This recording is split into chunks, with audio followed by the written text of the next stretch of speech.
Y ahora, en Radio Informe 3, Sergio Berenstein, el editorial.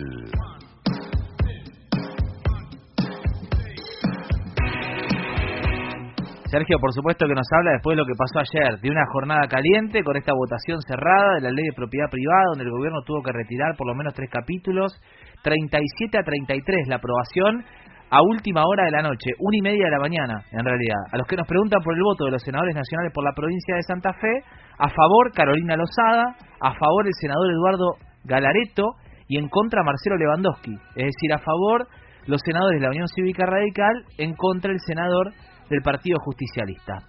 Sergio nos dice que hay errores no forzados del gobierno en su intento por retomar la iniciativa política. Este es el contexto y el trasfondo. Sergio, te escuchamos. En realidad, el gobierno en el último mes y medio, intentó dejar atrás el capítulo ridículo de Adorni, que implicó un amesetamiento, meterse a sí mismo en camisa de 11 varas, una especie de laberinto absurdo, por más de 3 meses, entre marzo y junio. Y en este intento de reinstalar la agenda política, de retomar la iniciativa, apostó fundamentalmente a la agenda parlamentaria, a también una serie de viajes del presidente por la región, a alguna España, a Estados Unidos, en el contexto de la famosa batalla cultural, esperando que la economía rebote. Siempre el gobierno tiene una visión optimista en términos económicos, suponiendo que lo que ha hecho es no solamente necesario, sino además suficiente para impulsar una reactivación. Como todos sabemos, esto no está ocurriendo. Efectivamente, la economía crece, pero los sectores más dinámicos no llegan a impactar en el conjunto de la sociedad. El propio Miguel Ángel Broda, un economista ortodoxo, que fue jefe, aparte de Javier Milei, lo contrató a Milei como consultor. Broda dice que casi el 90% de la economía está frenada. Entonces, como lo económico no ayuda, a pesar de los esfuerzos narrativos del gobierno, la práctica, la vida cotidiana, la experiencia de todos los días dice lo contrario. Claro, el gobierno necesitaba tener éxitos contundentes precisamente en el plano internacional del presidente y en la agenda legislativa. En el plano internacional el presidente se encontró, como todos sabemos, con un conflicto que me parece él no tenía, por lo menos como hipótesis, ¿no? El conflicto con Brasil, que termina en un escándalo diplomático sin precedentes. Hacía más de 100 años que la Argentina no tenía un conflicto de esta naturaleza con el principal socio comercial. La verdad que yo creo que los medios de comunicación no están valorando esto en toda su dimensión. Es un país que se mira tanto al ombligo que cree que estas cosas no son importantes. Créanme que son muy importantes. Ahora el presidente está en una gira por Ecuador, ahora está llegando a Colombia, nadie habla de eso. Esta gira quedó, o este intento de reinstalar la figura del presidente como un vocero de la batalla cultural, todo eso quedó también bastante en un segundo o tercer plano. De hecho, la noticia más importante de esta semana en el plano internacional fue la confirmación de la visita del Papa León XIV. Y esto, lejos de, poner al gobierno en todo caso en una situación de beneplácito, preparándose ya para una visita que va a ser obviamente muy impactante, claro, se politizó de la peor manera, porque se supone que el mensaje de la Iglesia, diálogo, consenso, sensibilidad social, la doctrina social de la Iglesia, incomoda al gobierno, y es cierto, en parte esto es así, por lo menos a un segmento del gobierno. La Iglesia tiene también, una postura muy lógica en términos de la cuestión de los migrantes, de las migraciones, la postura respecto del medio ambiente. Toda esa agenda al gobierno lo incomoda. Entonces queda el capítulo parlamentario. Allí, desde el vamos, claro, el gobierno aumentó mucho su representación, tanto en Cámara de Diputados como en el Senado con las elecciones del año pasado, pero no lo suficiente, no es que domine esas cámaras. Venía de una representación mínima, la amplió muchísimo, y lo curioso, y este tal vez es el elemento más paradójico, ¿no? Cuando el gobierno tenía poquito en el Parlamento le iba mejor. Y ahora que tiene una representación más importante no logra sacar los proyectos de ley. ¿Por qué es esto, Hernán?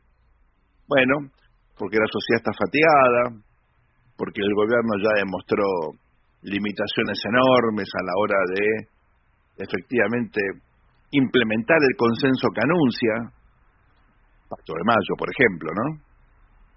Porque el gobierno no cumple con sus obligaciones, ley de financiamiento universitario. Entonces hay un problema de credibilidad del gobierno que, dificulta la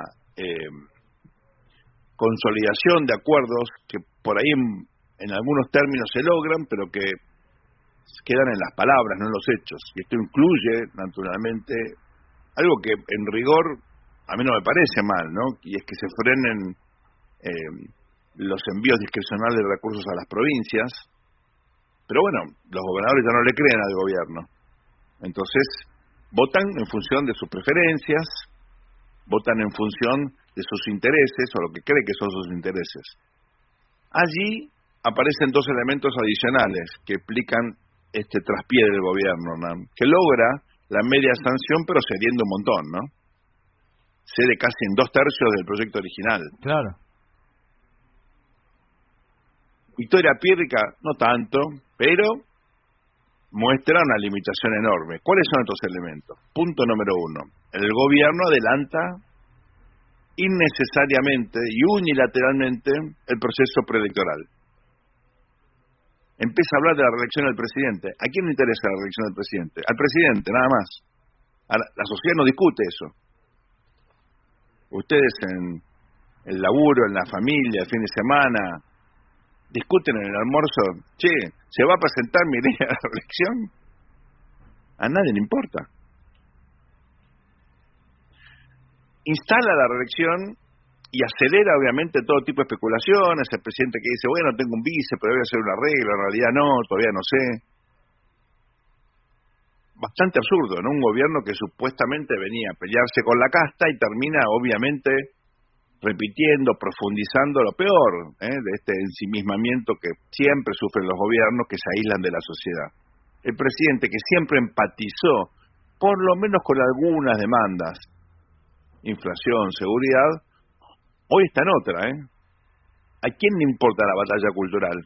Al presidente. A nadie más. Ojo, la batalla contra la inflación, que fue apoyada con la sociedad, y esto, bueno, por ahí es injusto. Hoy que la inflación está un poquito más baja, ya no importa tanto, pasó a un segundo o tercer plano. No porque la inflación no sea importante, sino porque hay otras cuestiones que preocupan más. Estamos terminando con Eduardo D'Alessio, el sondeo regular que hacemos, que se publica esta semana que viene en el Cronista Comercial, y bueno, aparecen claramente, ¿no? No me alcanza la plata, tengo incertidumbre respecto de mi situación económica, el laburo, la calidad de mi trabajo. Todas esas dudas y este pesimismo que se instaló, bueno, la inflación que siga bajando no lo altera. Y la batalla cultural del presidente, sus giras por América Latina, ¿qué hace el presidente en Ecuador? Por ejemplo, un presidente que quiere que voten un proyecto de ley, ¿no debería estar trabajando, monitoreando y eventualmente levantando el teléfono desde su oficina en la Casa de Gobierno? Bueno, les cuento algo, el presidente casi no utiliza la oficina de la Casa de Gobierno, trabaja en Olivos. Bueno, puede llamar por teléfono igual, puede invitar a un desayuno, puede hablar con un gobernador, puede estar haciendo el punteo. Él lo delega en Karina Milei. ¿Ustedes la escucharon hablar a Karina Milei? ¿Hay alguna conferencia de prensa? Entonces, se diluye, fíjense, incluso la figura del jefe de gabinete, que es un tipo de diálogo, que había comenzado con bastante actividad y en las últimas semanas también quedó como en un segundo plano. Está preocupado también por River, dijo Santilli. Entonces, conclusión, hay errores del gobierno que cree que fluye usando métodos y temas del pasado cuando la agenda de la sociedad es distinta. Y se apuesta a lo legislativo, bueno, tiene que jugar a full en eso, no puede correr el riesgo de tener traspiés como los de ayer o de esta semana, prácticos también, y pensar que echándole la culpa al otro soluciona el problema. Por eso, y te cierro con esto, Hernán, estamos frente a un caso que si sirve para que el gobierno aprenda, bueno, pueden evitar errores parecidos. Si por el contrario se dejan llevar por las internas, por la inercia, por echarle la culpa al otro, por suponer que como no tienen, por ahora, un opositor enfrente, tienen margen de maniobra para seguir cometiendo errores, cuidado, porque estas cosas se pagan, a la corta o a la larga. Como siempre, Sergio Berenstein.